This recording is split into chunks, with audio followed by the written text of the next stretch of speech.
আসসালামু আলাইকুম। অনেকে জানতে চেয়েছেন যে অস্ট্রেলিয়াতে আসতে চাইলে শুরুতে প্রথম প্রসেসটা কি হবে বা ফুল প্রসেসটা কি কি হয়, একটার পর একটা ধাপগুলো কি থাকে। তো সেটা যদি বলি, আপনি যদি এইচএসসি পাস করেন তো অনার্সে আসতে গেলে আপনাকে আইএলটিএস দিতে হবে, মাস্টার্সেও আইএলটিএস দিতে হবে।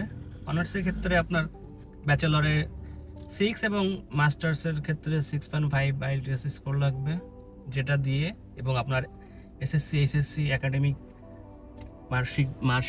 যে রেজাল্ট মার্কশিট দিয়ে আপনি অ্যাপ্লাই করবেন। সেই জন্য অস্ট্রেলিয়ান ইউনিভার্সিটিগুলোতে অ্যাপ্লাই করার জন্য আপনাকে যাইতে হবে হলো কোনো একটা এজেন্সির কাছে, কারণ অস্ট্রেলিয়াতে সবগুলো ইউনিভার্সিটি ইনস্টিটিউশন, এডুকেশনাল ইনস্টিটিউশনের যারা আছে সবাই এজেন্সির থ্রু দিয়েই আপনার অ্যাপ্লাইটা করতে হয় সাধারণত। মাস্টার্স এই পিএইচডির ক্ষেত্রে হয়তো আলাদা থাকতে পারে কিছু কিছু। তো এই অ্যাপ্লাইয়ের ক্ষেত্রে আপনাকে আইএলটিএস স্কোরটা তুলে নিয়ে যে কোনো একটা এজেন্সিতে যান। বাংলাদেশে বহু এজেন্সি আছে, গেলে ওরা আপনার কাগজপত্রগুলো নিয়ে আপনার রেজাল্ট এবং আপনার আইএলটিএস স্কোর সহ আপনার পছন্দের সাবজেক্টগুলোতে পছন্দের বিশ্ববিদ্যালয়গুলোতে তারা অ্যাপ্লাই করে দেবে। আপনার পছন্দ যদি থাকে, তাদের সাজেশনে যদি থাকে তো অ্যাপ্লাই করে দেবে। অ্যাপ্লাই করলে আপনি অফার লেটার পাবেন। অফার লেটার আসতে হয়তো একটু সময় লাগতে পারে, 2-2.5 মাস সর্বোচ্চ লাগতে পারে, কিন্তু অফার লেটার আসার পর থেকে বাকি সব প্রসেস আপনার 1 মাসের মধ্যে হয়ে যাবে। অস্ট্রেলিয়ার ক্ষেত্রে অফার লেটার পাওয়ার পর থেকে ভিসা প্রসেসিং খুবই দ্রুত হয়। অর্থাৎ অনেকে হয়েছে যে ফিঙ্গারপ্রিন্ট দিয়ে আসার 2 মিনিটের মধ্যে ভিসা হয়ে গেছে, এরকম হয়েছে।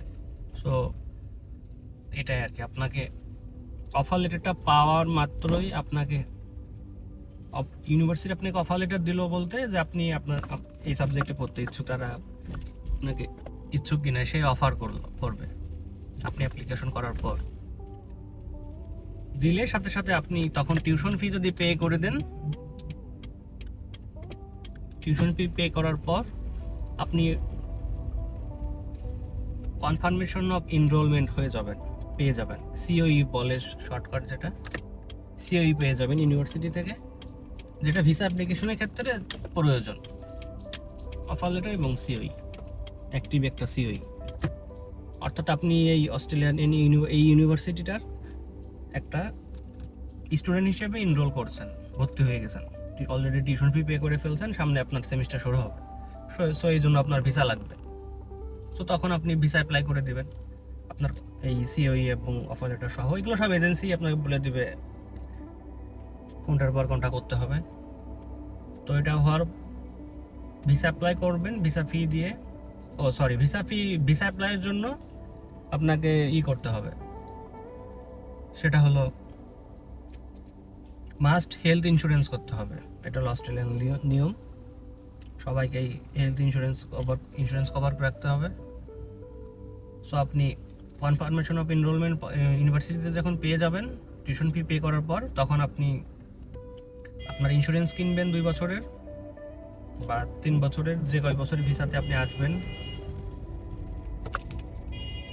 সো আপনার ভিসা জন্য এটাই সবচেয়ে বেশি প্রয়োজন, অর্থাৎ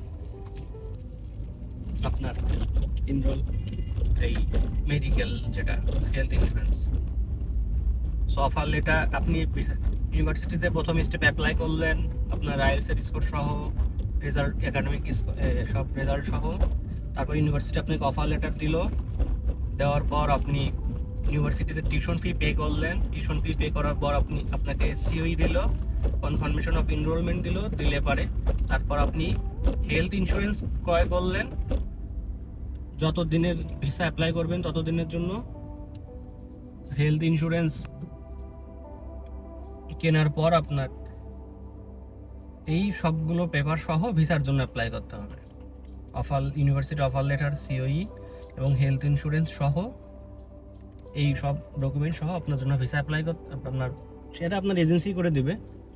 সো পরের স্টেপটা হলো এটাই, যে আপনার ভিসা অ্যাপ্লাই করতে হবে এই ডকুমেন্টসগুলো সহ। ভিসা অ্যাপ্লাইয়ের জন্য ভিসা অ্যাপ্লিকেশন ফিস লাগবে তখন। ভিসা অ্যাপ্লিকেশন ফিস আগে ছিল $800 কাছাকাছি অস্ট্রেলিয়ান, যেটা এখন $1600 হয়েছে, 1630 টোটাল লাগে মনে হয়। আর তারপর ভিসা পাওয়ার পর তো বিমানের টিকিট কেটে চলে আসবেন, এটাই আর কি, এসে ক্লাস শুরু করে দেবেন। এটা হলো টোটাল প্রসেস একটার পরে।